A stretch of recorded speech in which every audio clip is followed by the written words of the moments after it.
Okay, good afternoon, everybody. All right, let's try this again. Good afternoon, everybody. Let's get this party started. So thank you all for joining us here this afternoon for our Connection Series. As you all know, this is a special event for us at Vision Expo West, and we're really excited that we have such a great crowd here today. The topic is amazing, emotional intelligence. It's the book that I selected. Personally, I've read it a few years ago, and it's changed my life. It's changed the way I interact with people, both personally and professionally. So I hope you'll enjoy this afternoon's topic. So my name is Maureen Cavanaugh, and I am the Vice President of Retail for Essilor. And probably, as importantly, the previous president of the Optical Women's Association. So I've been the president for the last year and a half. And I just want to say that it has been an absolute privilege and honor to be involved in such a great association and to have such a purpose of helping women reach their full potential. It has been an amazing experience. I would also like to have just a heartfelt thanks to the amazing board members that we have. We have board members that generously volunteer their time and passion to be able to take the OWA to the next level. Today we're happy to announce that we have 657 members, which is the highest we have ever had, ever. And that number has doubled over the last 4 years. So I'd like to say we're at the tipping point, but we still have so much more to grow and so many more people to embrace. We've also launched some new programs. We're really trying very, very hard to attract remote members. So we have member spotlights. We have what's called Tuesday Talks, which in our organization, we have, we book a room, and we actually go get our lunch, and we're able to watch this webinar with inspirational topics. And it gives us a chance to get together as a group as well. So I hope other companies are doing that with Tuesday Talks. We also have live periscoping. So today, we have people that are actually in their offices that are actually listening to this live. So at some point, we're going to want to wave and say hello to the folks that are online. We also have, as you know, exciting events celebrating our 20th anniversary. And we also have a new mobile optimization. So behind the scenes, the board is working really hard with a lot of the committees that we have on the OWA. So what I'd like to do is to introduce the new president of the OWA, who will be taking on a new 2-year term. Tiara Claxton is the Western States Luxury Sales Representative for Safilo. Tiara and I have been working very closely over the last few years. Tiara has been the vice president of the OWA, extremely passionate. She has given her heart and soul into the most amazing events that we've had at Expo East and West. She's so meticulous. She remembers everything from from A to Z. She's an industry veteran for over 30 years and the chair of the OWA program committee. So it is my privilege to announce the new president of the OWA, Tiara Claxton.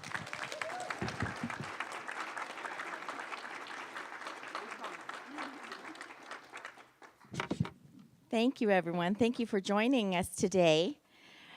And Maureen, I just have to give you a special thank you for everything that you've done for the OWA in your presidency. We've grown just double digits. Is really amazing for our organization.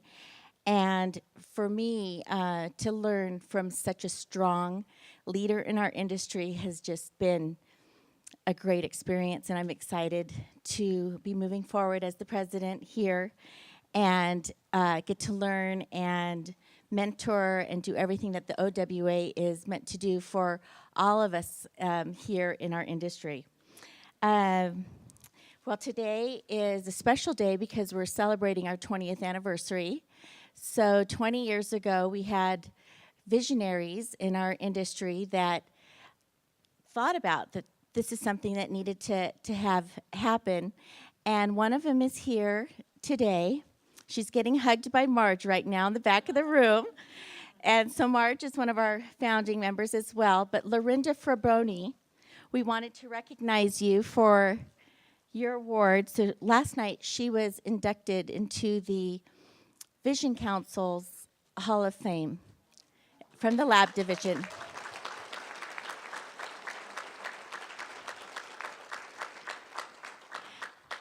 And Marge is here, so we wanted to recognize our founding members. Are there any other founding members here today to be recognized?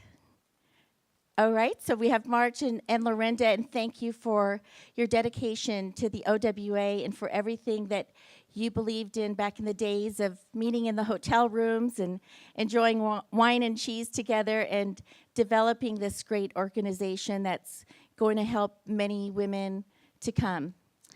And Lorinda, so that everybody knows, Lorinda Fabroni is the membership co-chair, and along with Deb Bulkin. Where's Deb Bulkin? So everybody can point out. Here's Deb Bulkin. So Deb Bulkin and Lorinda head up the membership. So if you're interested to join our group and see what's going on and get involved, get inspired, come see them after the event. So thank you, and I'd like to introduce you to Erinn Morgan she's the editor-in-chief of and editorial director of Eyecare Business magazine. So let's get started, and this is going to be exciting. Thank you. Thank you. Oops, sorry.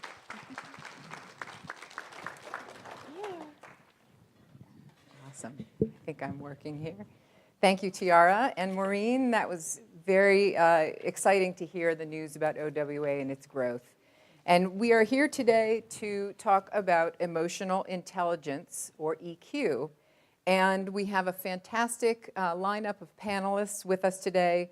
And we're so glad that you could all join us at this very special event. And just a quick note that if you aren't already signed up as an OWA member, to please consider doing so today. And there's going to be a special drawing at the end of the event today for new OWA members. So if you haven't signed up yet, please consider to do so and check in with the folks out front. So why are we here to discuss emotional intelligence, and what exactly is EQ? As Maureen had mentioned, this is a fantastic book. I know it's one of her favorites. I have read this book from cover to cover, and it has really changed a lot of the ways that I look in the workplace. And I know all of our panelists use it in the workplace in a variety of ways. And it's a really fantastic read. It's not very difficult read. It's pretty quick, and there's a lot of good takeaways from the book. So if you have a chance to read it, I would highly recommend it. And so the author of this book is Dr. Travis Bradberry, and he is the founder of a company called TalentSmart.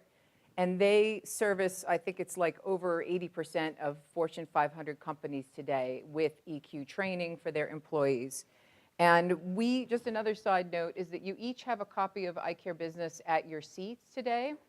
And if you turn to where it's bookmarked in there, there is an article that we did in this issue, and we were fortunate enough to interview Dr. Bradberry for that article, and he gave us some real specific tips for us to connect with consumers in our workplace or people in our workplace, and how to connect with those people using EQ today. So according to Dr. Bradberry, the EQ is the other kind of smart. It's not IQ. EQ is something completely different, and it is definitely almost has more of an impact on our own success today than IQ does. So if you could, thank you, Courtney.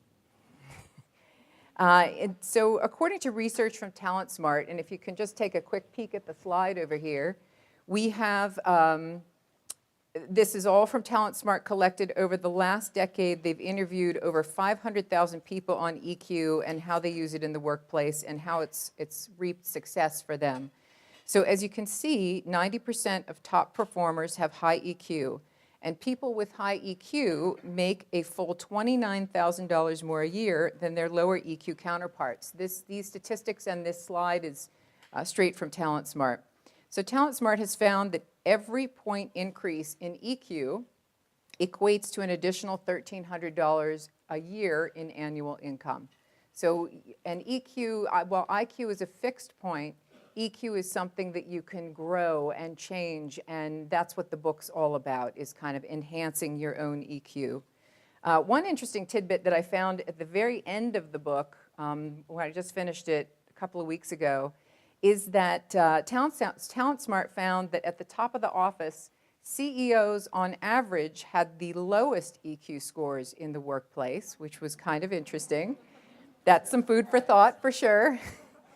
And, obviously EQ is something that can be grown and changed, and I think that's why you see so many Fortune 500 companies working with companies like Talent Smart to enhance their EQ. So we each have an EQ, and it's our ability to recognize and understand emotions in ourselves and others. So we have, on the next slide here, just a super quick video, and it's Dr. Bradberry speaking, and he's going to just tell us kind of in a nutshell what EQ is and how it came to be, a part of our conversation today.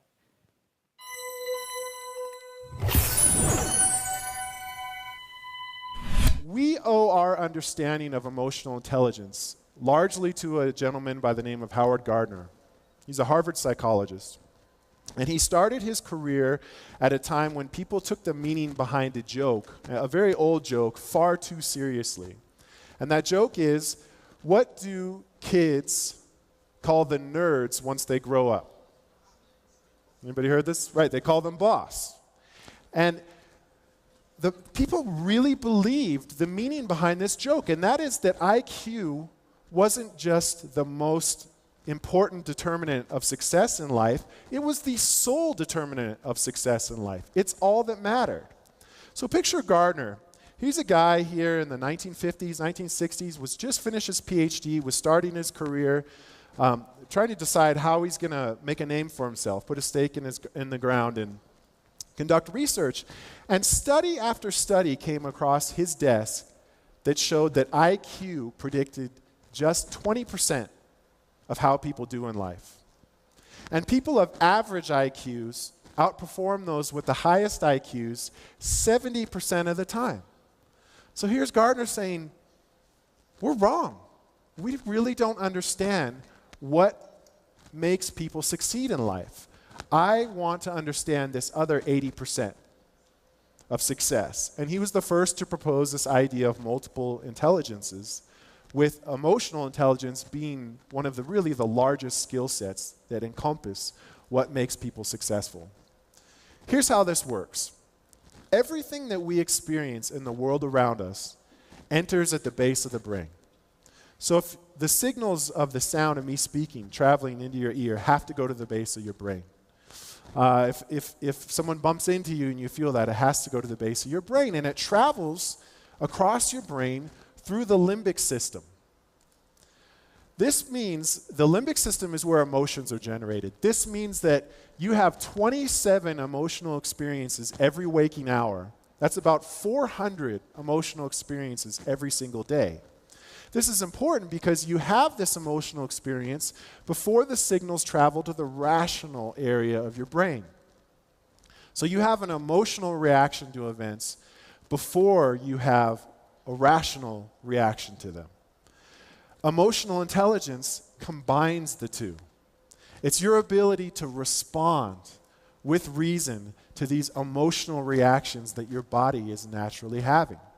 This is an evolutionary artifact that's really long ago was a survival mechanism.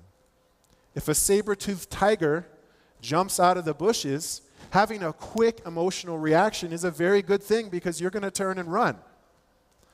When a colleague sends you a curt email or says something you don't like in a meeting, and you have a quick emotional reaction, that's probably not going to do good things for you.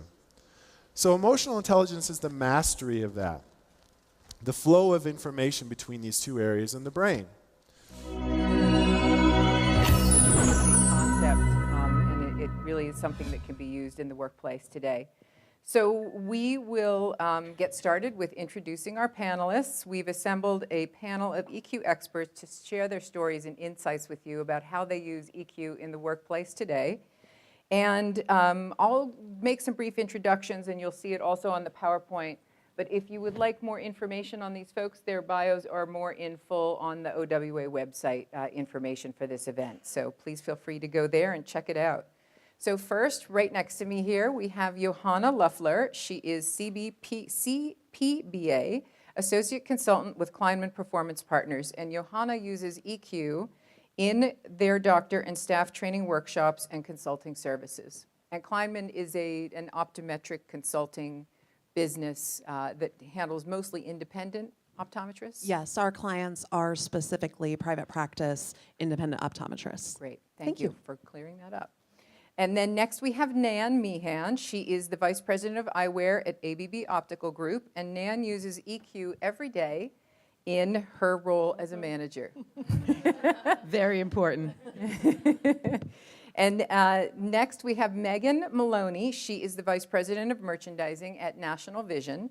And Megan uses EQ training at Luxottica. She has used it throughout roles that she's held at Luxottica, Essilor, and now at National Vision. So she's had a long history with EQ.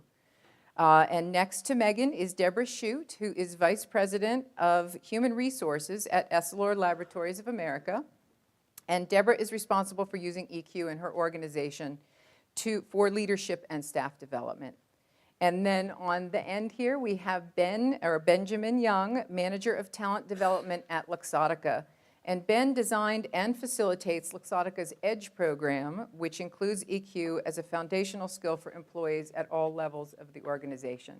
So some really great folks here that have really used EQ on a very deep level.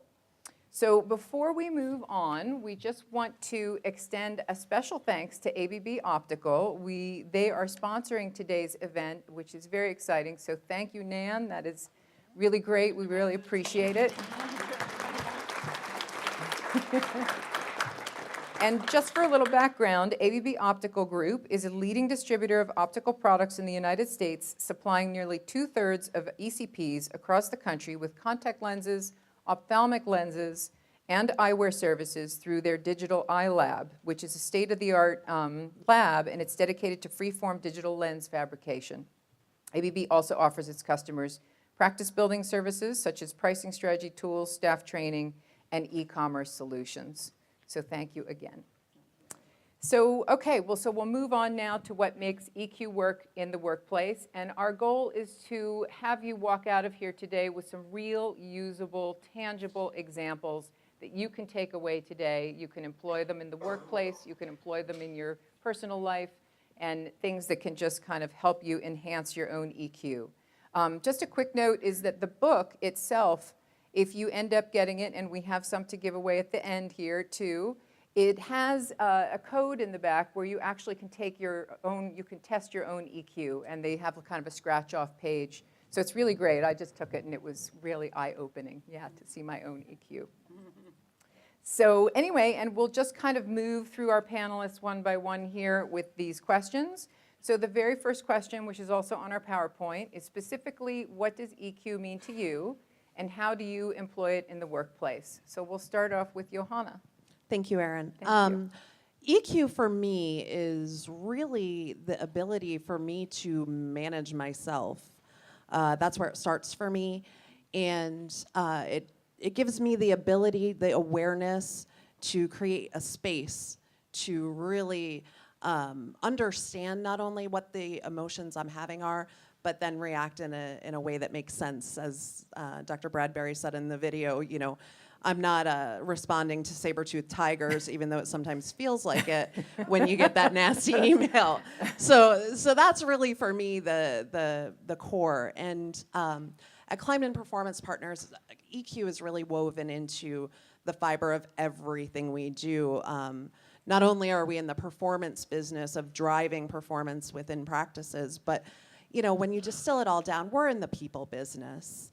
And you know, whether you have a high emotional intelligence or maybe are a little less on the scale, you know, there's room for improvement, room for development, whether it's at the leadership level, whether it's at the team building level, whether it's part of your recruiting processes, you know, bringing people with a really solid emotional intelligence onto your team. That's really where we focus our efforts, and certainly it starts with our home team internally. Fantastic, thank you. We'll move on to Nan. Yeah, so emotional intelligence to us, it's a new topic, and what I'll tell you is don't be afraid of it. It's all about you and understanding self-management and how do you utilize it in a personal level. What I did is I took the test twice, and I would encourage you to take the book, take the test first. It's 28 questions. I did it in 7 minutes. It's super easy. And they give you a full assessment of, yourself. It's really an eye-opening assessment of who you are. So I'm going to deploy it with our team. There's many of them here. Some of us have already deployed it in different ways within the group. But it's an important topic because, as you heard, IQ isn't everything. It's how you manage yourself, self-management, and how you manage those around you. So very, very interesting topic, and don't be afraid by this book. The read is literally, you can get through it in an hour. It's that quick of a read, and amazing what you get out of it. So take the test twice, before and afterwards, and you're going to see, just by reading it and thinking, you'll improve your scores. I'll look forward to taking mine again. That's right. Yes, and we'll move on to Megan. Absolutely. So for me, EQ is not really a new concept. It's something we've been employing in my businesses for many, many years. For me, it's sort of an essential skill to be successful in business and personally. And I think early in my career, I always remember I had a really great mentor who said to me, if you want to go fast, go alone. But if you want to go far, bring others with you. And I think for me, that always stuck in my mind, and it was actually a jump starter for us for this whole EQ journey. And I agree, if you haven't taken the test, take it. It's super simple. And if you took it 10 years ago, take it again, because you might be surprised. At the results you get. For me, the way I employ it in my workplace is really in two ways. It's in recruiting, as you already brought up, Johanna. It's really important you either recognize it or you don't. You recognize that someone has it or they don't. And secondly, in development. So again, I think a lot of people, especially early in your career, believe that the smarter you are or the more expert you are in your subject matter, the more upward mobility you have. And it's just not true. And so I think for me, it's really around how to develop people in this really important skill to get where they want in life. Fantastic, thank you. And we'll move on to Deborah. Thank you. For me, it's really about understanding what makes you tick, how you feel about things. I know, it's been a life journey just for me to figure that out sometimes. Why do I feel this way? And processing that and getting in touch and digesting, okay, why did I react that way? So it is that journey of really understanding yourself and your own feelings. And then I think caring enough about what other people feel as well, because we're all in we work with other people all day long. That's what we do, whether it be customers or personally, even with families, colleagues at work. So it isn't just about me and how I feel. It's really caring about how other people feel as well, and then sort of adjusting my style to bring out really the best in that relationship ultimately. So how I employ it, deal with all kinds of people in HR, as you can imagine, and I love that. I love the tidbit that came out of the video about CEOs, because I spend most of my time dealing with executives and who are very functionally capable, and EI isn't always the strength, but nor is it with any of us. It's a muscle. You have to learn about it and build it. So I spend a lot of time absolutely in talent development, recruiting, but also in change management and in just ensuring alignment around. So, an example I can give is like looking out there at each of you, like I'm trying to figure out what you're thinking and what you're feeling, and so that 400 brain stimulus thing, I probably have 1,000 coming at me right now, and so every meeting I'm in, whether there's a dozen people or what have you, I am trying to figure out whether they're engaged, whether they're aligned, what are they feeling, what's their body language saying. So there's just been, that for me is something, if you tune into other people's, not only yourself, but others as well, you can really solve a lot of problems and identify a lot of good things to work on in your business and in your personal life too. So. It's great, thank you, very insightful. we'll move on to Benjamin. Hi. So a lot of great points made already. So at the risk of saying things that are repetitive, I usually go to Dr. Bradberry's definition for emotional intelligence to say that it's the other kind of smart. I have yet to find a better way to define it. And to give an example of why I think that's so true, I'll just ask you all a question. Have you ever known somebody that's pretty intelligent and watched them do something that's kind of dumb? And if you have, the next time that happens, I would encourage you to think about the feeling that might have driven that behavior.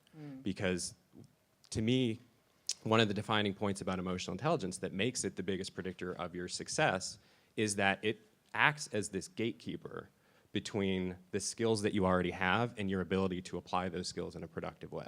Because my emotions, that limbic system part that Dr. Bradberry talks about, is in the moment telling me to do something that's probably not very productive.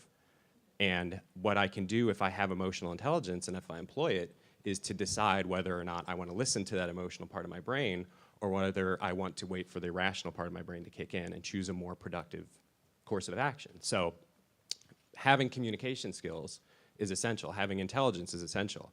Having good decision-making abilities is essential to be successful. But your emotional intelligence level can pretty much inhibit or enhance your ability to apply all those other skills. So because of this gatekeeper effect, I found that it's almost impossible to not employ the skill of emotional intelligence at work. And that's why it's so critical. It's the foundation of our development programs. So one of the ways that I employ it at work is that it's a topic I'm pretty much always talking about. My wife's in the audience. You can ask her about how often I use the term emotional intelligence in a single day, even when I'm not at work. She's shaking her head. You're right. I don't use it on her in-laws, I'll say that much. Or my in-laws, I guess, so yeah. In-laws. So it's almost impossible for me to go through a workday and not employ it. And I would even say that we're selling ourselves short if we're only using it at work. It's great for life skills as well, So too. So for me personally, I'm actually using my emotional intelligence right now. And I want to give you an example, an explanation of why that is. So by a quick show of hands, how many fellow introverts in the audience? A few? So back when I was a little bit younger, still in school, had a little bit more hair, I took what's known as the Myers-Briggs type indicator test. I see some nods, so some people are familiar with it. It's a personality assessment, and this is where the term introvert-extrovert kind of comes from. So since I was young, I have been accurately described as being painfully shy. And I have a point to this story, don't worry. Because I'm painfully shy, that comes from my personality, this crystallized part of my brain that doesn't change, whereas my emotional intelligence comes from a part of my brain that I can improve, that I can build and form new pathways based on the research that Dr. Bradberry and the folks at Talent Smart have done. So it enables me to sit here right now and ignore the current voice from my limbic system that's telling me to run and hide because I know that that's not productive behavior, and this is a huge opportunity for me. It's my favorite subject to talk about, so my rational brain is telling me, don't listen, sit here and see if people want to listen to what you have to say. So I'm using it right now.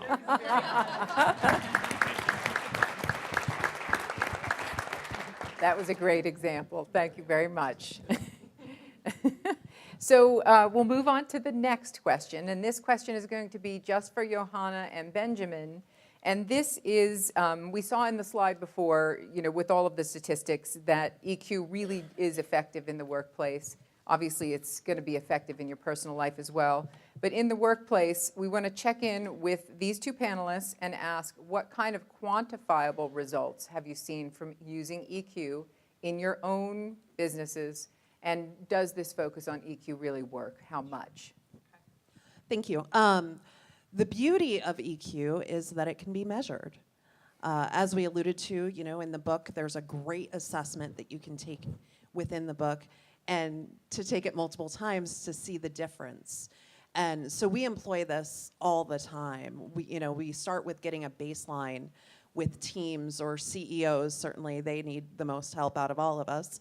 We start with a baseline, and then in working to develop these skills, certainly again, not to constantly plug it, but this book gives you real world things that you can implement immediately. And so you can start to develop your skills in a very easy, non-complex way. And then we measure again. And that's the beauty of it. Now, at Clement Performance Partners, we're known for measuring everything. Even the unmeasurable, we'll assign some metrics to. So therein lies the beauty of we can tie the development of emotional intelligence within a team, within an organization, to the actual hard numbers, to their profitability, to their performance, to their team development. So, you know, really, you can see a direct line between the work that you're doing to develop yourself as an individual, develop your team together, and how that has an impact on your bottom line results. And, you know, frankly, that's the magic wand that everyone's looking for anyway. Again, it goes back to the people piece for us, and having a consistent eye towards what the goals that we're trying to accomplish. So again, we measure once, measure twice, measure again. So definitely a tool that we use all the time, and I'm certain Ben does much of the same. Yeah. Just a quick question. When you do measure, would you say most of the time it's increasing, or have you seen it kind of not increase? Well, I've never seen anybody backslide. Okay, that's good. That's good to hear. You know, yeah, it is. It's totally awareness. Right. Awareness is the piece for me personally that really is probably the biggest piece of this. Is once you know, then you automatically, once it's in the back of your brain, it's always in the back of your brain. So you're constantly just aware of what's going on around you. So absolutely, right. I don't think there's any danger in working on this stuff. Yeah, thank you. And Benjamin, so same question, yeah. Yes, the best quantifiable result that I can give today is that, as was said, I teach emotional intelligence to the folks at our company through what we've called our EDGE program. We teach emotional intelligence along with several other leadership development related topics. It starts with a 2-day workshop. At the end of this 2-day workshop, we do an evaluation where we ask, what are the skills that you're taking away? What are your key takeaways? And invariably, the vast majority of people pick emotional intelligence. So our running tally to date, we've been doing this for about a year, is that 87% of the folks that come through the program choose emotional intelligence as the skill that will have the most impact for them back on the job. That's amazing. And so that's very telling to me. For sure. So I want to also say, though, that we just started rolling this out about a year ago.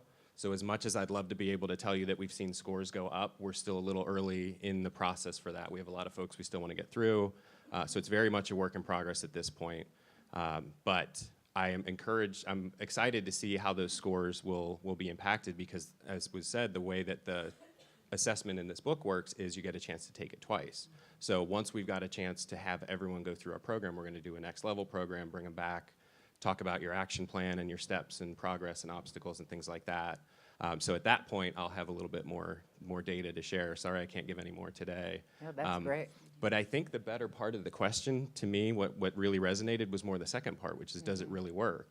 And I'm not necessarily much of a numbers person. I'm sorry, I don't measure so much as Johanna does. But what I found is that it's through my role in talent development, you can't develop without awareness of what skill it is you need to develop. You need to know your strengths, you need to know your gaps, you need to have an awareness of how your actions and behavior impact the people around you. So it's essential for me to see progress in anything that I'm trying to do, for the folks that I'm working with to have awareness. But beyond that, I would say, of course it works, because if you think about the more qualitative results, would be things like I've had conversations with folks that have gone through our program, and they tell me about how they used the emotional intelligence training in order to get more attention for the next high-profile assignment, or to get better responses to their emails when they're trying to influence someone else without authority. So it gives you a chance to really get more of a handle on those elusive skills like influence and coaching, those things that most leaders are always trying to build. For a manager, I've had plenty of conversations where I've heard about how emotional intelligence was the key to navigating a difficult performance review, because there's so many emotions at play in a situation like that. And if you think higher to the functional leader level, so executives, VPs, and folks in that level, it's emotional intelligence is what gives them the chance to tune into what's really going on with the morale and the culture of the company, and they can make that decision. Is everybody really smiling because they're happy, or are they smiling because they're putting on a brave face and they're terrified inside? So in that way, to me, it's almost impossible not to employ it at work. For sure, that's fantastic, thank you. Great information, that's a perfect segue into our next question, which you'll see up here on the slide. It focuses on the 4 pillars of EQ. And that is very clearly defined in the book. There's a section, you can kind of see the markings on the book. There's 4 sections in there, and they cover these 4 pillars. So self-awareness, self-management, social awareness, and relationship management. So the first 2 are obviously more related to your own managing yourself, and the other 2 are more related to managing your relationships with others. How aware are you about how other people are feeling in a situation, and then how do you manage that situation? So we will move on to a question for all our panelists, which is also up here. So which of these 4 skills of emotional intelligence have you found the most useful in your professional life, and can you please give an example? So we'll start with Johanna. I'm going to make a confession. If you were to ask any of my coworkers, they would tell you that I have the worst poker face. Not useful in Vegas either. You can read what I am thinking and feeling all over my face at any point in any day. I also have a little bit of a problem with authority, so also kind of an issue. But especially early in my career, and you know, I think Megan touched on being early in your career, this is when this was really impactful for me. I had no idea how I was coming across, not only to my leadership team, but my coworkers, and emotions are contagious. And so if we're sitting in a meeting with 10 people and some edict comes across, or someone has an idea and it wasn't quite to my liking, you'd read it, my eyes would roll back in my head and cross my arms and, you know, make a face. And it wasn't intentional. I wasn't doing it to be disrespectful or rude. It was just my micro expressions. And then everybody else would watch me do it. And then all of a sudden you'd start to see some other arms fold, and some other frowns and furrowed brows. And so I had no idea that that's what was happening. And in my journey and understanding my own emotional intelligence, for me, that was absolutely key. I can tell you, as a not so young woman in her career anymore, it still gets the best of me. There are times that I will be in a meeting and I'll catch myself. Or I'll, you know, and it doesn't have to be with a group of people. You know, I could just be talking with my, you know, my manager, and she'll say, "Okay, what's going on with you?" Because she's very skilled in emotional intelligence as well, so she can read it for me. So really, personally, that's the piece that turned the light bulb on. And once I was aware of how what I thought was just my little micro expressions were having an impact on my team, that really drove it home for me. I like to say, you know, whether we're talking behaviors or emotional intelligence, there's really no right or wrong, but wow, they're certainly effective and ineffective. And I was employing some really ineffective behaviors, and so I've really tried to hone those skills over the course of many years, and I think I do a pretty good job. When you catch me pretty tired, sometimes those bad habits will come out. But for me, that's the piece that blew my mind, was just the awareness. So thank you. That's great, thank you. Yeah, so I mean, I think if you look at the list over there, and again, as you read the book, you'll see self-awareness, self-management, social awareness, and our relationship management. So for me, the one that I think we all practice is, many of you do reviews on your employees, and many of you use that process, whether it's an HR process or a leadership process within your business. And that feedback is so critical. But the self-awareness piece of that going in, a lot of times we'll do, let me have your assessment before I do my assessment of you. And so that really brings a new element to a review. So it's important that there's a match there, right? That you're honest in your self-awareness and honest in what you're saying about yourself in that review process. So I would say we all deploy it in a different way, but personally and from a business standpoint in the review process. My favorite, though, anybody that knows me, I'm a relationship manager. I love people. I'm the opposite of Benjamin. Tend to be called the passion manager over at ABB. There's a lot of things that, I just love that. And hence why there's 10 people here from ABB that have never been part of OWA. I want to bring them in. I want to connect people. That's what I do and I love. So for me, it's just making sure that in the relationship management, people are comfortable with doing that. And so putting people at ease is really critical. And how do you do that? How do you teach people to be put at ease? I'll give you an example. In the corner over here, I have my mentor. I mentee for Vision Council. And Jennifer is joining us today. Thanks for being here, Jennifer. I know it was hard for her to be here. She's here in the corner by herself. And so again, this is a perfect example of how we connect people. And relationship management is really critical and important, I think, to everything that we do. So thank you. That's great. Thank you, Nan. We'll move on to Megan. Perfect, thank you. This was a hard question for me because this whole idea to me is a system. And so the whole is so much stronger than the sum of the parts. Sure. So for me, it's really understanding each one, and there's only 4, but really understanding each one and employing them together. But if I had to pick for myself, and there's a theme here, I'm noticing a theme. I have 2, actually, that would probably have an equal weighting. And the first would be self-awareness. It's hard for me to imagine you can be successful in any of this if you don't have self-awareness. So if you're not aware, you can't manage. If you're not honest with yourself, you're probably not aware of others. And so for me, that's if you're going to pick one to start, that's the one I'd pick because I think it's the foundation. But in my particular role, and to your point, Nan, I think you brought up a great point, you have to keep yourself honest here in this space because I have seen scores, kind of if you forget about it, this is a journey and you have to be aware and you have to work at it. In every interaction, you just have to work and be aware. And so I always ask my colleagues to call me out on it. So, or even the folks that work for me. So call me out if I am asking you to behave in a way that I'm not behaving in. So please, so that's kind of how I keep myself honest.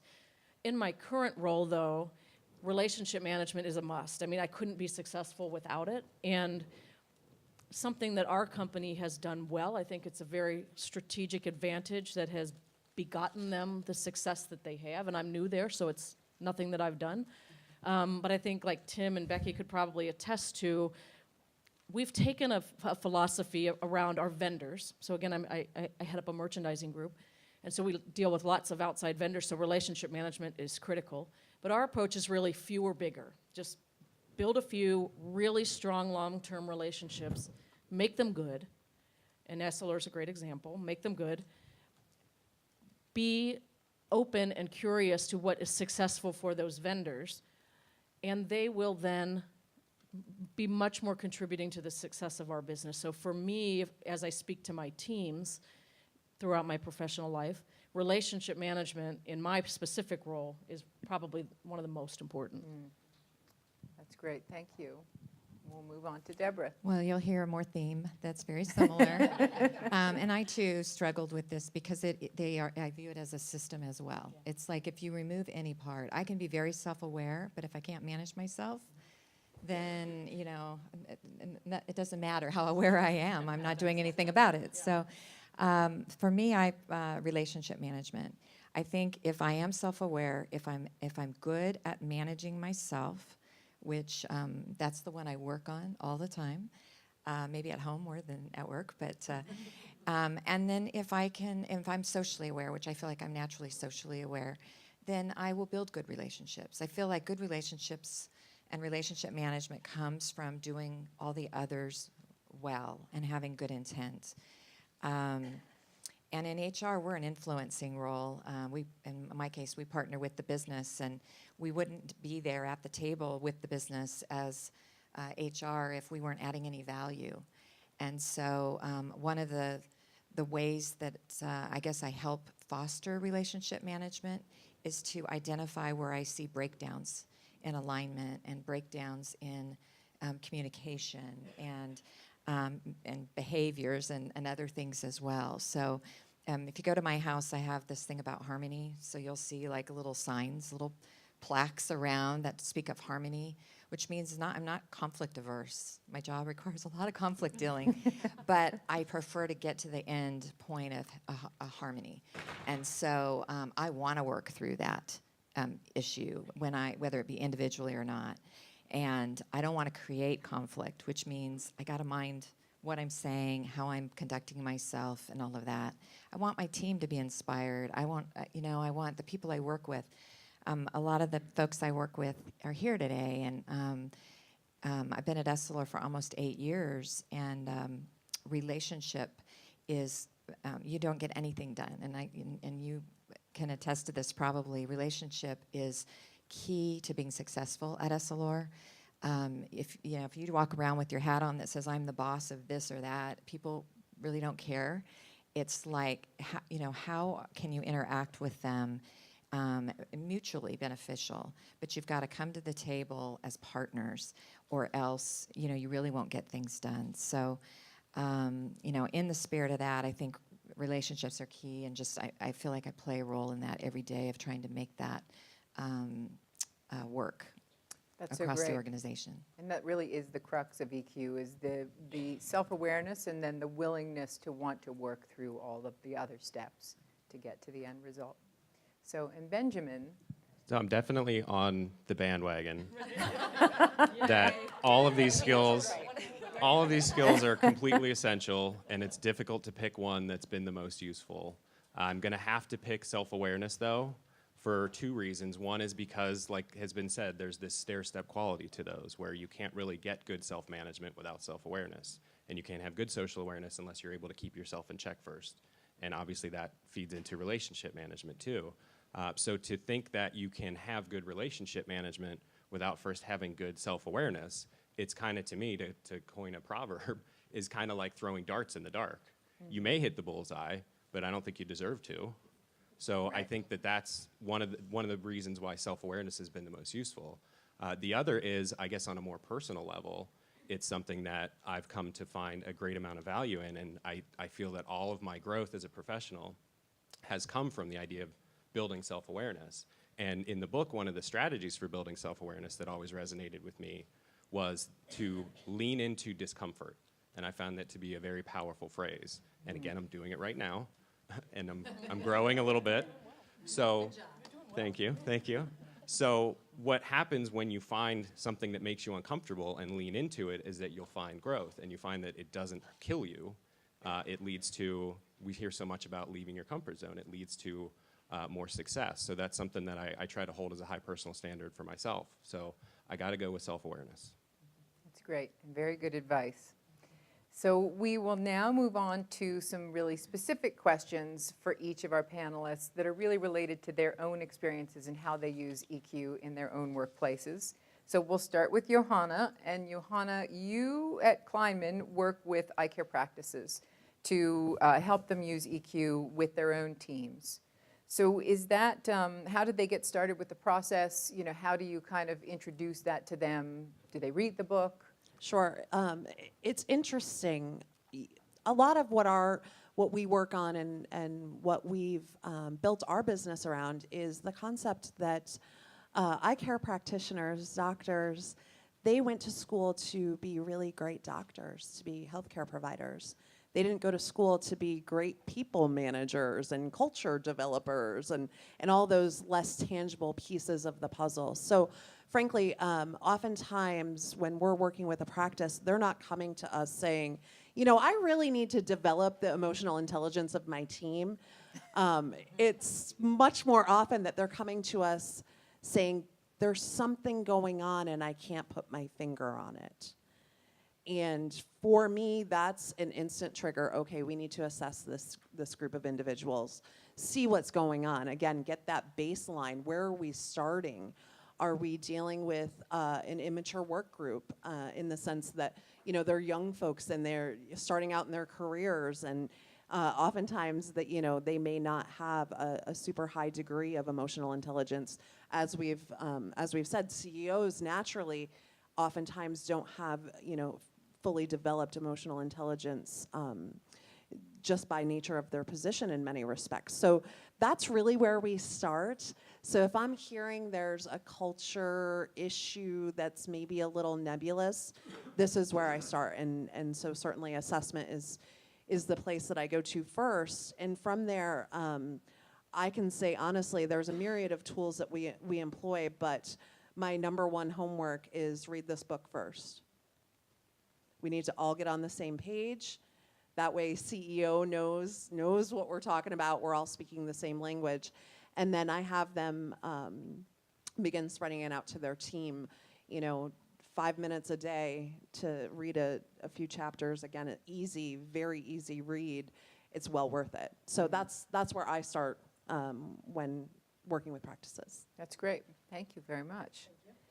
So, and we'll move on for the next question for Nan. So Nan, you at ABB, you've managed folks across all areas kind of the optical channel, from buying groups and labs to optical. And I love that you've said that they call you the passion advisor. It's just so cool. But so how do you use EQ in your day-to-day role to increase performance at ABB? Great. Okay, so go back to the beginning of any employee's career. We really employ this as we bring talent on, and we employ it in the interview process, which is interesting. At least I do. And so what I do is generally bringing in the right person. A lot of times from an HR perspective, there are questions you can't ask, right? And you can't dig in and get to know that person in the hour that you have set up on that interview. So I use a question that I love, and some of the folks in the audience that I've hired are familiar with it. And I say, if your boss was sitting right there, what 3 adjectives would they use to describe you? Unbelievable the way they get talking. First of all, it tells if they know an adjective from a noun, from a verb. Number 1. Number 2, it's, you know, let's be really clear who you are, right? And what's your boss, and who was that boss that was sitting right there, that kind of thing. And then I say switch gears. Loved one sitting right here. Who might it be? Friend, boyfriend, sister, brother, mother. What 3 adjectives would they use to describe you? This is self-awareness. This is a way that they bring to the table a real clear message. You get to see who they are personally, and you get to see who they are professionally. Great So it's an HR tool that I stole somewhere along my career, and I use it in every single interview. And it relaxes the person, and it makes it really a special talent that you can walk away. Because then we get together as an executive team, and we assess, and I always go back to, but you guys, they said this about themselves, you know, so it gives me the ammunition. Did you guys know that was the case, or whatever? So it's a cool question, and I challenge you to use it because it allows that particular candidate to self-assess. Mm-hmm. That's a great, great tip. Thank you. And it's great. You can almost use it on yourself, you know, That's right. to figure your own EQ and get self-aware. So Megan, at National Vision, how do you use EQ to build high-performing teams and keep them performing well? Yeah, much like Nan, recruiting is where it starts. In my past organizations, we did build questions into the interview process that sought this out.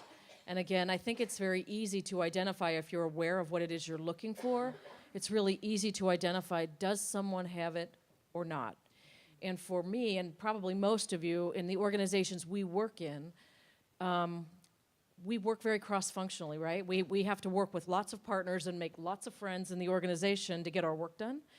And the same is true of our vendor partners. So for me, in the recruiting process, it's essential. And interestingly, at National Vision, they have a process that's already embedded in their recruiting process which is this questionnaire kind of thing, an assessment. And before you even come in for the interview, you talk about your functional expertise and your relevance for the role for which you're applying, but there's also all these questions around how do you manage conflict, and how would you behave in a certain situation, and how would you describe yourself, and how would others describe you. So for us, we get to see it. It's just embedded into the process, which is really nice. So we work on it from the beginning from a recruiting point of view. In terms of ongoing people development, it's a journey. I'll say it's been a journey. The way I like to use this in terms of people development is, number one, understand what people's aspirations are and how I can support that. And if their aspirations are, I want upward mobility in an organization, as an example, then I use this, read the book, let's score, let's find out what areas of opportunity there are, because these are the essential elements of what you need to do, and then work on it all the time. Work on it, recognize it when you see great behavior, reward it when you see it. Like I said, I encourage people to seek feedback from their peers, so I'll tell my direct reports, ask peers, ask people that you're working with how you're working together, and you can measure it on how influential you are. So for me, it's, and also walking the talk is really important. So for me, it's behaving in the way I'm expecting others to behave all the time to, again, build high-performing teams. That's great. Thank you. Very insightful. So we'll move on to Deborah. And Deborah, I understand that you use EQ in your kind of staff training and development at Essilor. How does that work? How do you use it? Is it kind of in the beginning when they're first starting, or is it all throughout, training, ongoing training? Well, I may make some adjustments with our team when we get back based on some of the things that I've heard here. But we use EQ. It's embedded throughout. The elements of EQ are embedded throughout so many things. From hiring, we use some assessments. We have a tool that's called Predictive Index. We have a Brooks assessment. And some of you may use those or other tools as you bring people in to kind of assess them in different ways. And then on the development side, our biggest really tool there is 360s. So there's so many elements of EQ related to a 360, and one of them is getting feedback. So anyone could have a 360, could ask us to do a 360 in HR, but often it's when we have trouble on a team, or we have someone that we are looking to move to the next level, or maybe emerging talent, or moving into a new role, and maybe things aren't going so well after 6 months. So we do the 360, and for those of you that haven't done that, it's a very painful process to be on the receiving end, because you first get to to assess yourself. What 360 means. And we think we're one way, and then your customers and your peers and your team and your manager get to assess you too, and it doesn't always line up. And that's where the eye-opening moments, the breakthroughs happen. Sure. That I The think aha. goes to the self-awareness of, oh my gosh, I had no idea. And so, I think for our organization, a 360 is just critical. And from that, we build development plans. We ask the employees to. We actually have it a part of our annual performance appraisal process as well. There's different individuals that we have in our organization that we are moving through a pipeline for succession planning. We have special development plans for them too. So focusing in this area and related to assessments and feedback and understanding yourself better so you can be more successful, and understanding how people view you as well, so you can make those kind of modifications, is really key. And I guess the last thing is we have global competencies. And so I do, again, laugh at the CEO comment, because Essilor has 10 global competencies, 5 of which are related to entrepreneurship, and 5 are related to building a community. And I have people in the audience here I know who have been through this, and they rate very high. Functional leaders, high-level leaders rate very high on the entrepreneurship part. Your business acumen, decision-making, customer focus. And then you get to the side that's building a community, which is more around interpersonal savvy and personal learning. that I want to know feedback, that I want to make adjustments. That's where we are always a little bit more challenged, and so we work on those things. I think each of us works very hard every day to try to improve in those areas, but it's all a part of our culture. That's great. Some very good usable tips. And similarly, I understand, Benjamin, you use EQ as a foundational skill. How do you bring that into, your program and how you train employees and develop them throughout time? The easy answer, I guess the quick and simple answer, is that we use the book. We use Dr. Bradberry's model. I've mentioned our program that we do. We give the appraisal, the online appraisal access as pre-work, so that when people come to the workshop, they have their results and they have their baseline to start from. And what's also really cool about the book is that there's an action plan template in there. So then in the workshop, we spend the day, the emotional intelligence day, going through the model in depth. We have goofy videos from movies and TV shows where you can see EQ in action. We do group discussions. We have some really fun activities. So we get very engaging and we get deep into what those 4 skills actually look like. And then when we're done, we set everybody in the program up with that action plan template so they can take their baseline, they can take their new knowledge of the model and figure out how they're going to put it into action. And I would strongly encourage anybody that has the book or wants the book to do the same thing, because all the tools that you need to do it are in self-contained. So when you take the EQ appraisal through the book, not only can you take it twice and measure your progress, but it also gives you suggested action plan. So you don't even it does half the work for you. It'll say you should work on self-awareness based on your scores. Here are 3 strategies for you to try, and it's all straight out of the book. So 3/4 of the book is individual strategies based on those skills. So you almost don't have to read but half of the book if you want to stop there. So we do that, and then we encourage them through follow-up activities after the program. Monthly, I'll send out additional resources, articles, and things like that, e-learning lessons, and all kind of cool stuff that we can find just to kind of keep the conversation going. And then at the 6-month mark, we encourage them to retake the assessment. Wow, that's awesome. Very, very cool. Well, and we have time to kind of run through one more set of questions for our panelists, but I wanted to let you all know that we will have about 10 or 15 minutes for individual audience questions for our panelists, if you guys would like to ask questions. So if you want to start thinking about anything you'd like to ask at the end, we will do that kind of once we finish this round, and we have one more short, quick, fun video at the end. So Johanna, you guys work with independent eye care professionals, and that is a very special, unique market, and a growing one as well. So how, they're so busy, they're entrepreneurs, they're doctors, they're dealing with their business, they have an optical, they've got retail, they have so much going on. What are some ways that you recommend, that they can bring EQ in, but it doesn't have to take up a whole lot of time? I think the first question that I ask them is, are you willing to invest time on something that is responsible for 58% of performance? If the answer is no, then we have a bigger problem. Yeah.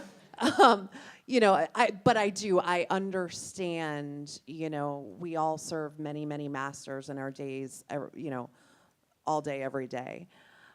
For me, I think the first piece is starting to make a commitment and a dedication to it being part of the conversation. You can take a systematic approach to this. That oftentimes speaks to our more technical folks, i.e. doctors, CEOs. They want the system. Tell me the steps that I need to take. And so just as Ben was saying, this is such a great resource because it does just that. But on the other side of the equation, when you're dealing with an entire team of folks, I recommend this has to be part of the conversation you're having at your weekly staff meetings. You have to bring it up and think wider about it, not just your interactions with each other, but your interactions with your patients. It's not singular. It's not just about working with your own team. It's not just, working at, dealing with your spouse. It's not just, it's really a global tool that you can use. everywhere in all aspects, and certainly, our practitioners, our, eye care professionals at all levels, the patient comes first. And when you can use your emotional intelligence to drive those relationships, wow, big impact. So first things For first, sure. I'm going to challenge whether they have the time to invest in this, because it's just absolutely critical. Right. And our article that we have in Eyecare Business, which you all have there, is really focused on the eye care professional, and it really reads to them on how they can use EQ to connect with their patients.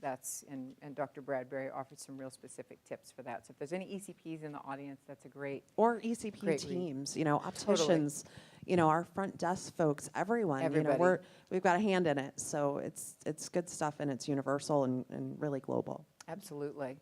So Nan, I want to go back to the passion advisor role, which is cool. So how? CEO, emotional officer. Exactly.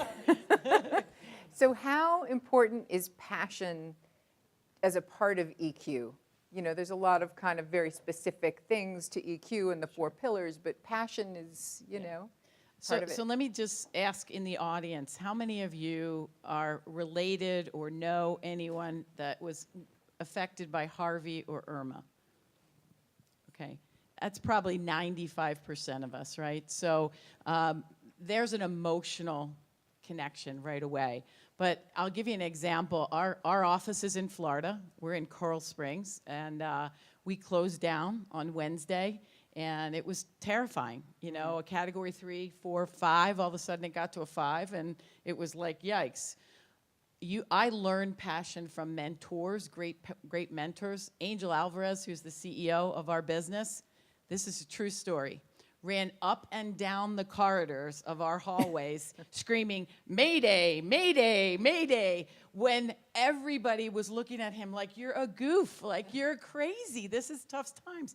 It relaxed everybody. Yeah. It's the passion that he had that translated to all of us. And I'll tell you, we have close to 400 or 500 employees in Florida that were much more relaxed after Angel told them he lived through 4 hurricanes, and it's okay, and you're going to be fine.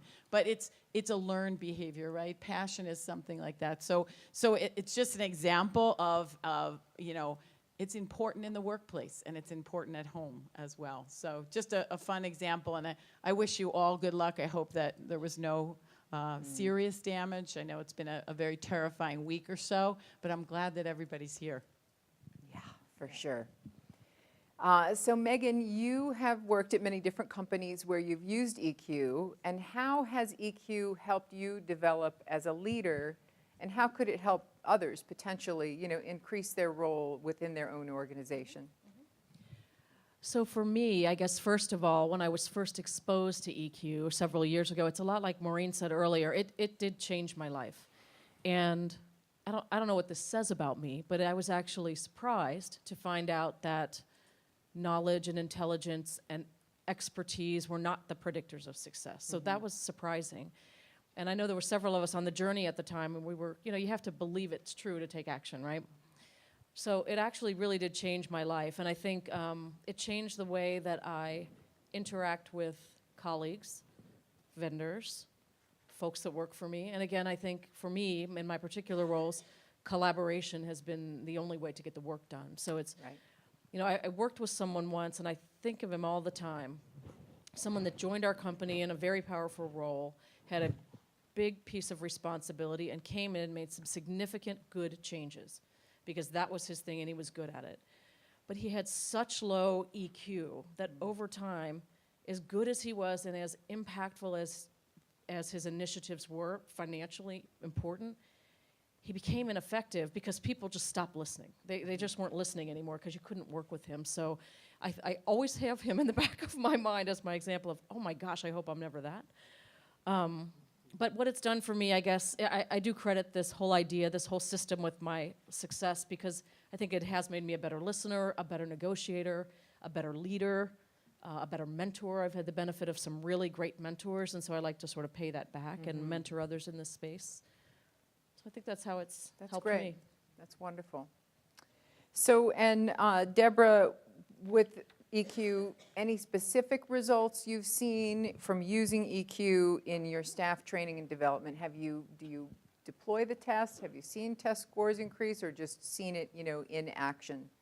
Well, like I said, I'm going to be making some changes, hopefully, because if I read the original version of this many years ago, and it was maybe it's something that I always knew about, and I was working on myself, but I wasn't leveraging it for the benefit of the organization in probably the most effective way, because I feel like every relationship I have at work and every leader that I'm trying to prepare in HR, my job is to help grow leaders and to prepare people for leadership roles. And so I think I've been doing it almost one at a time. And so it's a lot of executive coaching. It's, like I said, we start with like the feedback, the 360s and things like that, but it's heavy lifting. You're very emotionally invested in the success of your people. You want to sit down and meet with each of them and talk through, here's what's working, here's what's maybe not working so much. Because at the end of the day, nobody wants to fail. And I always go into every relationship of any employee with, I know they're not doing this on purpose. They just don't know any better. So, I think a tool like this and incorporating it in would make it a lot easier than all of these one-on-ones. But we do a lot of executive coaching. And there is a class, actually, that we've had to send people to. So if you are one of the lucky ones that got to go to that class, you don't have to raise your hand. But it was really just trying to figure out, how do we grow our skills in this area? We have really great people, really talented, functional people that are strong. You see the potential of leadership, but they are plowing people over in their style. They are not really building the trust necessarily that they need to, and we just still believe in them. Right. So we would send them away, and they would come back, and where did they go? So I won't name names, and they're not here for sure, right?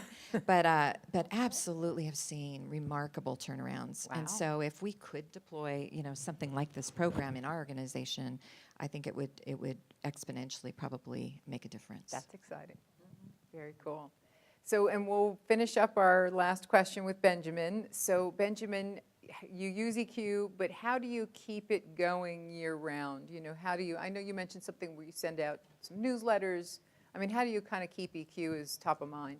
Yeah, so we do have some formal structure that we try to make sure people are still focused on. We use the action plan from the book. We use the follow-up pieces from our program where I'm sending emails with additional resources, watch this cool video, take this quick micro-learning course, read this article.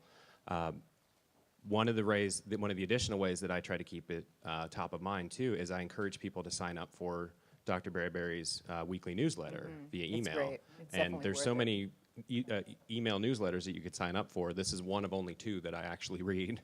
The other one is the HBR management tip of the day, because it's 1 paragraph. But the topics are so great because as clear-cut as some of these skills may sound, self-awareness, I know what that means, it makes sense. There's so many nuances to it that you just can't get out of one workshop or one conversation. And what these newsletters do is give you a chance to see all these different dimensions of it. And I read a really great one yesterday that was titled 8 Things That People Use to Judge Your Personality. And I learned something fascinating from every single one of these. And it's free to sign up. You just go to the website, talentsmart.com, and sign up for it. So that's when I'm always talking about that. But I guess I'd have to say what I find more impactful in driving EQ continuously is the informal side, where I'm always talking about it. And we heard there's 400 chances every single day for me to either listen to my limbic system and act like a caveman, or listen to my rational brain and be more productive as a leader. So there's no shortage of conversations that you could have about emotional intelligence every single day.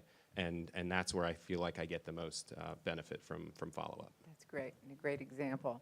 And I just signed up for Dr. Bradberry's email newsletter, and it is awesome and really great tips. And they have a blog. I guess they load it onto their website as well, kind of as in a blog format. So if you want to check out old kind of posts that were emailed out, that's a great place to do it. And that is also an excellent segue. I couldn't have planned it better. Into our video, which is the from Dr. Bradberry. It's was one of his email newsletters, but it's just kind of a real fun video entitled 13 Habits of Exceptionally Likable People. And it really relates to EQ and how you're relating to other folks.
And some great things. They talked about harmony and passion and lots of things that we talked about today. So a huge thanks to our panelists. We are all walking away today with some really excellent ideas for how to employ EQ at home, at work, and everywhere you go. And I feel very inspired by all of that. So thank you very much. We really appreciate the time. Yeah, thank you.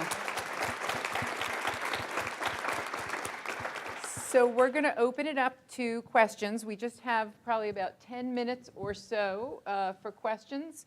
And if you guys want to raise your hands, I will walk over to you and come bring the mic if anybody would like to ask a question. And just go ahead and raise your hand if you have a question. And we have an added incentive. The first 5 people to ask a question will walk away with the book today. So we have 5 books here. Yeah, we have. There go the hand. Okay. I'll come on over to you. I already have the book. So. Oh, good. Oh, you're ready. So, yeah, so we can give it, pay it forward and you can give it to the next Yay, that's nice. So my question, the opening video talked about kind of, now I can't think of the word, instinct type emotions, running away from the saber-toothed tiger, and how those don't necessarily apply in the workforce when you're at work. And so I wonder how you balance acknowledging the feelings that you're having at that moment and then figuring out the best way to express them. Because I feel like if somebody upsets you, it does more harm to us to subdue that emotion and not recognize that we're having it. For sure. And so how do y'all handle acknowledging that and expressing the emotion in a constructive way? Mm-hmm. I like the part where it said breathe, right? Take 10, count to 10, and breathe. And because your first response is always going to be your worst, right? In that sure. moment. So take a breath, count to 10, and then respond. And there's many exercises in here like that. You guys, it's very simple, right? But I would say it does apply to work. You know, there are many times throughout the day that you're ready to, scream. The numbers come out on Monday, or this, whatever it is in your business. So take 10. Mm-hmm. I might add to that. Oh, sorry. I might add to that different program. But if you subscribe to the belief that people have positive intent most of the time, and I do subscribe to that, so I don't think people are intentionally, for the most part, trying to dig at you. If you subscribe to that and you keep that in the back of your mind all the time, and then you take the breath, I actually find it kind of easy. And just to add too, because I'm ready with my reactions all the time, and just most of the time I just have to remind myself just shut up, Just, sit there for a minute, process, and then I got to figure out what am I really feeling and why was this a trigger? What did they say? And let's just say I'll go to the flip. Let's say I did act like the saber-toothed tiger and I did actually say the wrong thing or reacted in a negative way. I learned from another program years ago, you only have 24 hours to make it right with someone. And so we're all not perfect. We're going to make those mistakes. So just be mindful as you reflect back on how I handled that situation and say, you know what, I need to go and talk to that person and apologize to make it right. Maybe I misunderstood. I want them to know how I feel and get that relationship back to a good place, because sometimes it's just a misunderstanding too. That's great advice.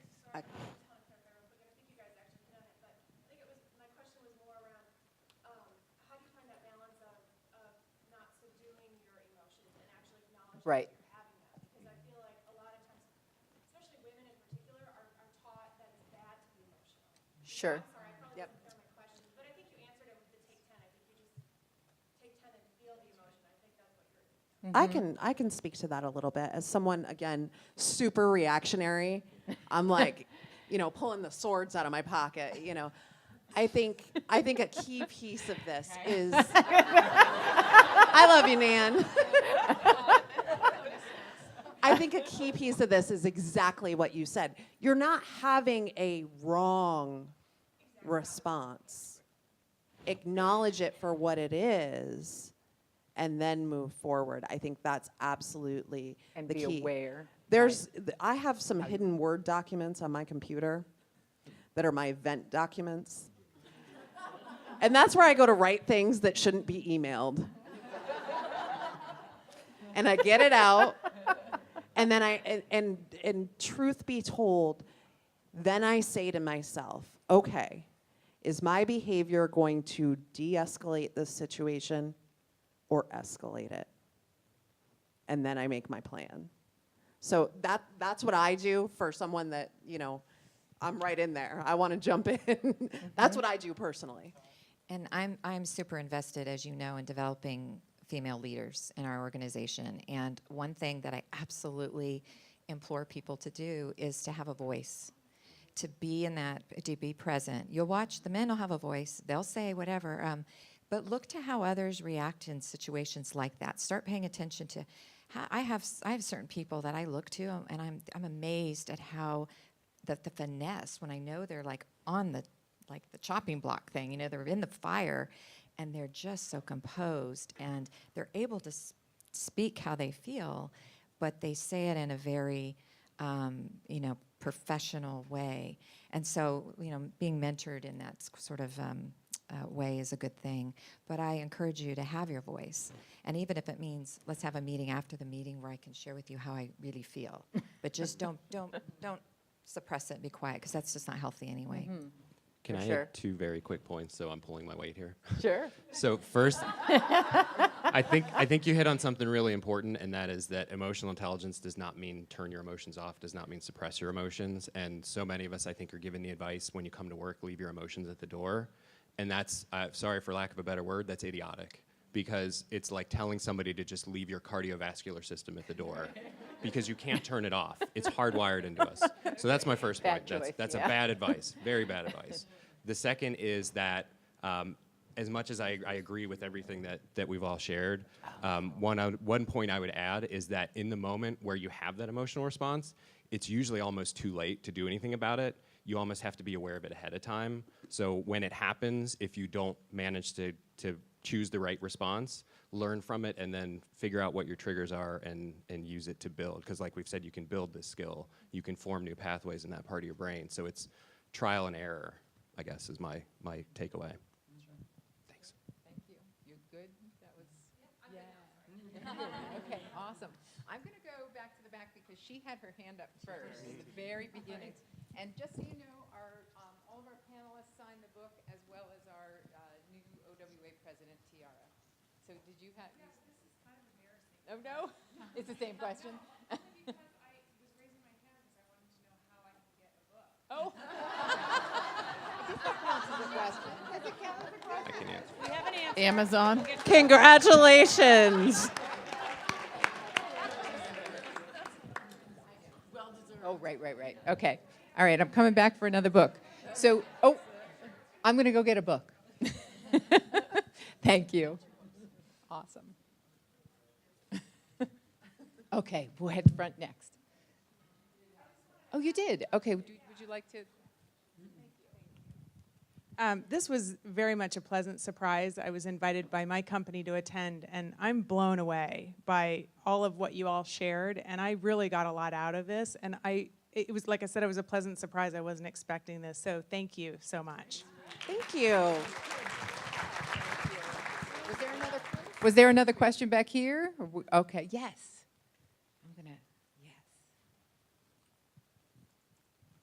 Hi, thank you so much for your time. This was really informative.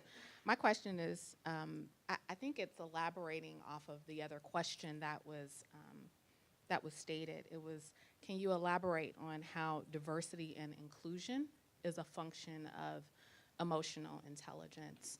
I think you spoke on it in terms of, bringing your true self to work, whereas some people have opportunities with that, right? So I was just looking for more maybe insight in terms of how do you think it plays? Great question. So I'll say that to me, the social awareness is the biggest part of emotional intelligence that connects to diversity and inclusion. And I always tend to think of the image of an iceberg. And there's only so much that you can see in any situation that's going on above the surface, and especially when it comes to things like managing diverse group of people or making sure that everybody feels included. Social awareness is the skill where you can dig into what's beneath the surface and figure out those different cultural differences or religious differences or anything like just anything experience-wise or diversity of thought that's occurring in a situation that you wouldn't be aware of otherwise. And so that is, to me, then it's a pipeline into much stronger results for diversity and inclusion. That's a great question. Sure is. Great. Anyone else? Good. Okay. And you had a question.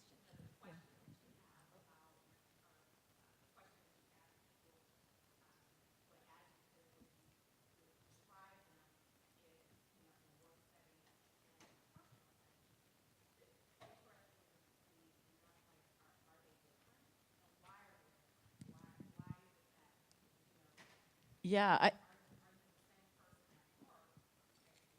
bingo. What I'm looking for is the correlation between the two. And relative to your question around diversity or whatever, that shouldn't matter. It's getting to know the individual. And I think this will really help you. You just got a book, read it. I mean, it's a perfect example of, diversity doesn't play here. We're all people, we're human beings. We all have emotions, whether we're aware of them or not. It's the approach that we're going to take. So I wish you luck on the book. Yeah, my question is around developing executives and senior leadership. So the people in organizations who have the power and the influence, how do you get them, those that really need to do some work in this area, to buy into it, to see it as something necessary, not only for them, but the people they lead in their company? I just want to say that was my question too.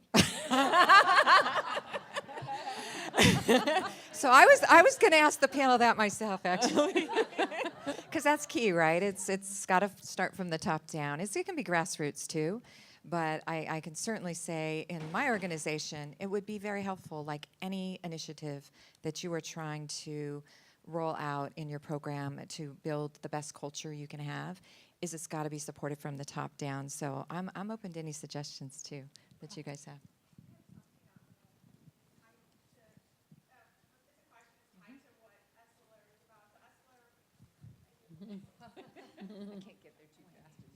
So Essler, we have our principles and values, the acronym WIRED, so working together. So to me, that's along emotional intelligence. I'm going to get this right, you guys help me. Innovative, so to me, that's more on the IQ side, where it's really idea-driven, the smarts. And then ours, respect, to me, that again is the emotional intelligence side of things that we're talking on today. E, entrepreneurial spirit, it is the EQ, but it's more, again, the IQ. And then the diversity. And so that's the thing I feel if we take the emotional intelligence that we learned today and apply it to those principles and values, and from top down internally we work on that, I think together we will win as an organization. But I don't know if that's right, how the wired is, but that's how I have interpreted it. No, I mean, just from the Esler standpoint, and I do want to get your question answered and my question answered too, but from the Esler standpoint, I mean, it was a global mission. Those principles and values we worked on globally across the organization, so it is what we believe in. It's just, I think, in our day-to-day, how do we make sure we're living that, and how do we add more emphasis to getting better in the EQ side of it? Can I take a shot at it? So first of all, if I had like a magic wand I could wave to answer that question, I would hope that I'd be at a higher pay grade. It's a really tough question, and I'm going to paraphrase a little bit just to make sure I'm understanding. So maybe what you're asking is, how do you get someone to become more self-aware so they can see that these skills are beneficial? Is that fair for me to? At the highest level, at the highest level. Right, or as a functioning team to be Right. involved, to admit and concede to the fact that you need to do that. Sometimes leaders say, I am in this position because I have all of these great Yeah. skills. What are you telling me? So I guess the soundbite I can give you is that you've got to be able to communicate it in a way that is tied to what's important to them, and that's easier said than done. But what I think is important to understand, because I get this question in our program sometimes, is all of these skills, as great as they are, as important as they are kind of a choice for everybody. Self-awareness is a choice. So we can choose to become more self-aware, or we can choose to deny what other people see in us until we're on our deathbed. So the only in my experience, the only thing that really is effective in trying to beat somebody's denial and turn it into self-awareness is to have hard facts and just line them up and try to shove it down their throat however you can in the most respectful way possible. And that's an 360s. that's an ugly answer, but 360s, right. that's a great way. Yeah. So in order to make someone choose to become more self-aware, you just have to chip away at their denial. And it's got to be, well, this happened, and that person said that, and here's this feedback from your customers, and you almost have to like present your case as if you were suing them in court. And then when your case rests, unfortunately, it's totally up to them if they want to buy it or not. One of the things that we just recently did, and it was probably the best team building that we did as an executive team, is there were 10 questions, and our president asked us all to rank ourselves and others within the group of executives. So here I am thinking I'm great at networking. That was one of those. I'm like, pump chest, this is going to happen. I got a 3 out of 5 in networking. And so we're in the meeting. This is just an example. We're in the meeting, and one of my colleagues said, what are you talking about? She's like a 5 in that. And the other person said, well, she may think she's a 5, but here, it was the most powerful session that we ever did as an executive team. I'd be happy to share the key questions. Our president asked us all to jump in, and we know more about each other than we ever did before, and it was really powerful. So I think that's where you were going. Like, how do you get people on the leadership to work together and learn from each other? And that was clearly an amazing way for us to connect. That's great. I just for sure. just to tag on just a quick thing. For me, the folks that I'm dealing with, they've already made a commitment. They have a desire to develop their practices. That said, a good coach is a good mirror. And so wherever you are in your organization, you have a responsibility to shining a light on things, and giving feedback to each other and soliciting feedback for yourself. Okay, how did I handle, how do you think I handled that? What could I improve upon? I think creating a culture where those are the questions that are being asked is really can start anywhere. That's great. Thank you. So we have one more book, and we have time for one more quick question. I think you might have had your hand up before. Oh, we've got a couple. And I think we don't have time to keep going, right? Or it's already past 1:30. I know, it's great. Well, I'll just, because I think she had her hand up before, we'll just pop over here real quick. Last quick question, and then I think we'll wrap it up. Thank you. And I will make it quick, but this was wonderful, and I thank you because there was so much fantastic insight. But my question is more on the succession, and Deborah, you brought up, and it really made me think about this, because I've not read the book. I'm very excited to, but in working with other people on this, can it be done in a team, or is it something that should really be done in more of a one-on-one? What is going to have better results? Because I think so often we put people in positions because they do something really well, but to succeed in a plan to make sure that they're strong in emotional intelligence can have better results. Well, I can tell you a couple things we do, and Ben maybe could add to this as well, but we do both. It's individual. The 360s are individual. It's confidential. Nobody gets a copy of that but the person that has performed it and the person who is delivering it. And then we have some global classes. One's called Transition from Manager to Leader, and that's where we pull people from all over the country that are moving from one level of a role to the next that requires maybe different skills and competencies, and that's a group setting, and I've had people come back. It's very introspective. There's more assessments done there, a lot of group discussion, and it's raw. I mean, people will cry. It's heart-wrenching. And they'll walk away saying, oh my God, that was life-changing for me. And they'll be teary about it. So that's more of a group way that we do that. I would just kind of echo it. I think that we've tried to do both ways, where we have a team go through the training as a whole, and we've done where we mixed up different groups. And I think just the ability to have more of this safe space where you're not in the room with your manager to talk about those kind of things has been very powerful. So I would say, based on my experience, it's more impactful to mix the group up, because you do get that almost therapeutic environment where they can talk about the things that frustrate them emotionally and the emotional rules that are unspoken at work. If I feel overwhelmed, I'm not allowed to ask for help because then I look like I don't know what I'm doing. So we get really deep into those kind of topics when we have a mixed group, and I would encourage you to think about it that way.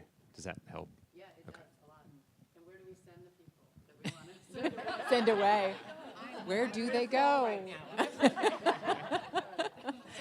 Awesome. Well, thank you all so much. Thank you to our panelists. Thank you all for being here. We so appreciate it. I'm going to go ahead and turn it over to our new OWA president, Tiara, who will close up our event. Thank you, Erinn. This is really awesome. Thank you, panelists. I just wanted to also thank Eyecare Business magazine, so we all get this takeaway to take home, and then just remember, our book selection is one of the many member benefits that we have here at the OWA. So Maureen selected 3 books, and then this was the one that was selected for the panel discussion. And also in the Eyecare Business magazine is the invite for the networking event that goes on here in 3 of the rooms tomorrow night. So make sure you guys come, because we have our generous sponsors have given us over $20,000 worth of raffle items, silent auction items. So we are going to have a fantastic event here tomorrow night. So please come and join us. Thank you again. Thank you, panelists. Thank you, Erinn. This has been awesome. Have a great show.